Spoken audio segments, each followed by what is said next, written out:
Most of life and sunlight on Earth are trapped within less than 1% of the ocean's true volume. The ocean's surface appears vast and open, but it is only a thin layer. What lies below is a world where red light vanishes within meters, pressure climbs relentlessly, and the tallest skyscrapers look insignificant. This journey goes deeper than any human intuition.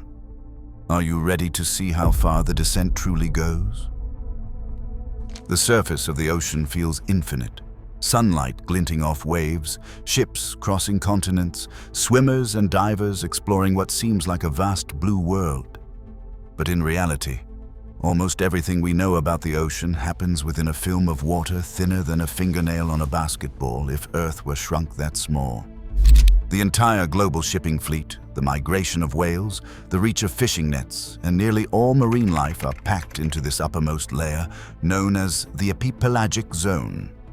Here, sunlight powers photosynthesis, fuels plankton blooms, and supports the food chains that stretch from tiny crustaceans to the largest blue whale.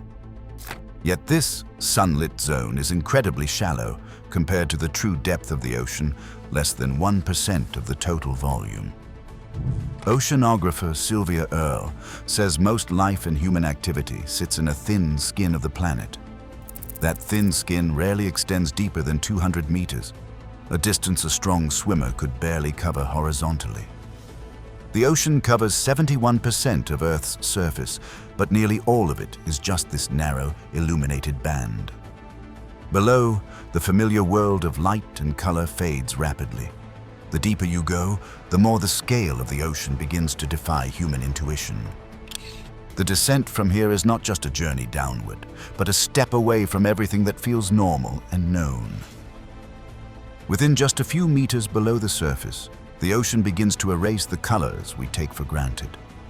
Red light, with its longer wavelengths, is the first to vanish, absorbed almost entirely within the top 10 meters. Orange and yellow follow quickly, fading out by 30 meters in clear water. Even the brightest coral or the boldest fish loses its color signature in this upper layer, as water strips out each wavelength in turn. By the time a diver reaches 50 meters, most of the world has shifted to green and blue. At 100 meters, only the shortest blue wavelengths remain, and even these are dimming fast. MRI optical specialist Dr. Steve Haddock explains, red light disappears first at around 10 to 20 meters. Below that, you're in a world where everything turns blue, then gray, then finally black. This filtering is so precise that the ocean acts like a living prism in reverse, removing color band by band until only a narrow slice of blue survives. The process follows the laws of physics. Water molecules absorb light energy, and the longer the wavelength, the faster it is lost.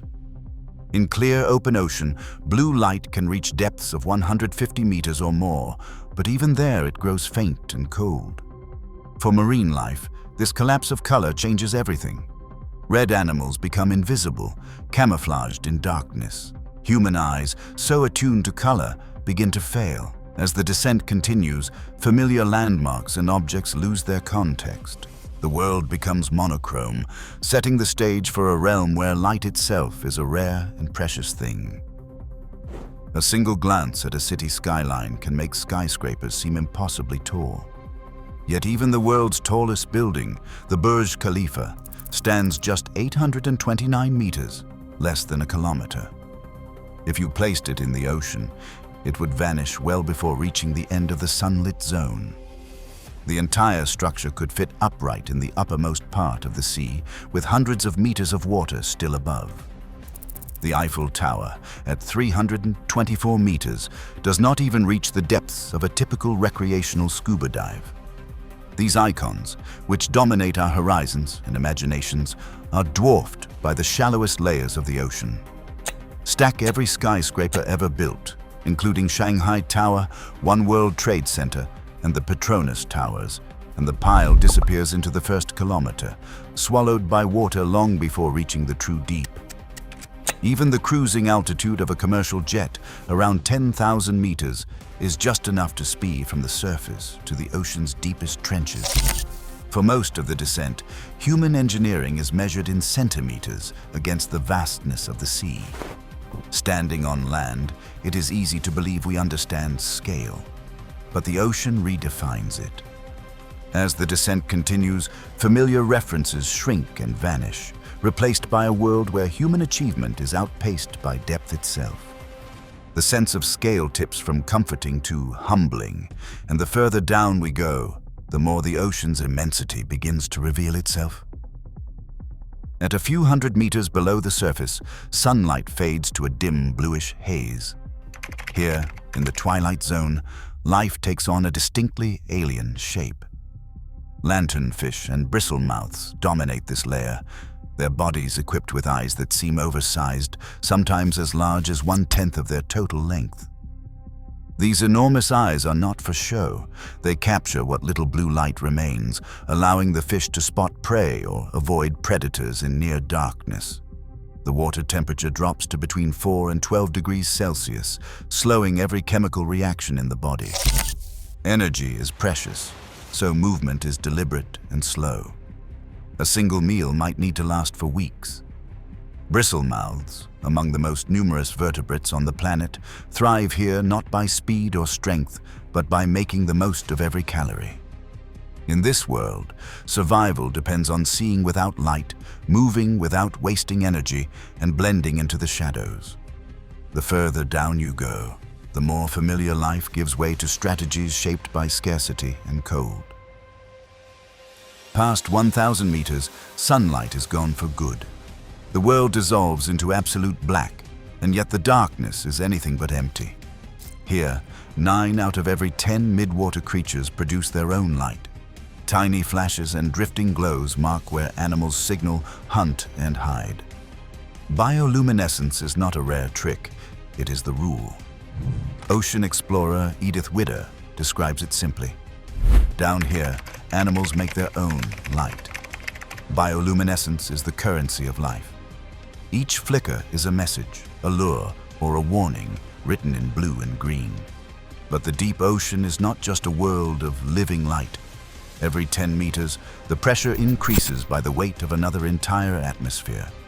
At 1,000 meters, the force is over 100 times what you feel at sea level, enough to crush a car into scrap metal. Unprotected objects implode in an instant, torn apart by the relentless squeeze of the water. Life here survives not with armor, but with chemistry and design. Deep-sea animals have no air spaces to collapse, only soft, flexible bodies that flow with the pressure. The descent continues, past the reach of light and into a realm defined by the physics of survival. The ocean floor stretches outward as a vast, featureless plain, colder than ice and nearly silent. This abyssal landscape covers more than half the planet's surface, yet its emptiness is deceptive. Here, at depths beyond 4,000 meters, the temperature hovers just above freezing, and the only energy comes from a slow rain of organic debris, marine snow drifting down from the world above. The scale is staggering. These plains run for thousands of kilometers, broken only by the scars of deep trenches. At the edge of the abyss, the seafloor drops away into the Mariana Trench. Challenger Deep plunges nearly 11 kilometers below sea level, far deeper than Mount Everest is tall. The pressure at this depth is more than 1,000 times greater than at the surface, enough to crush steel and shatter glass in an instant. Only 25 people have ever reached this place, about twice as many as have walked on the moon. Explorer Victor Vescovo described his arrival at the bottom as a place of utter stillness, like another planet.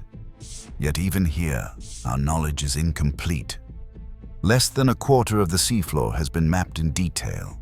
Over 75% remains hidden, its features guessed at from satellite measurements and sparse sonar tracks. When the perspective pulls back, Earth's land is revealed as a thin, fragile shell. The true planet is ocean, deep, dark, and largely unknown. Even now, over 80% of our ocean floor remains unmapped in detail. As technology pushes deeper, each new discovery rewrites what we know about our own planet. The real frontier lies below our feet, vast, uncharted, and waiting. What secrets still hide in the darkness beneath us?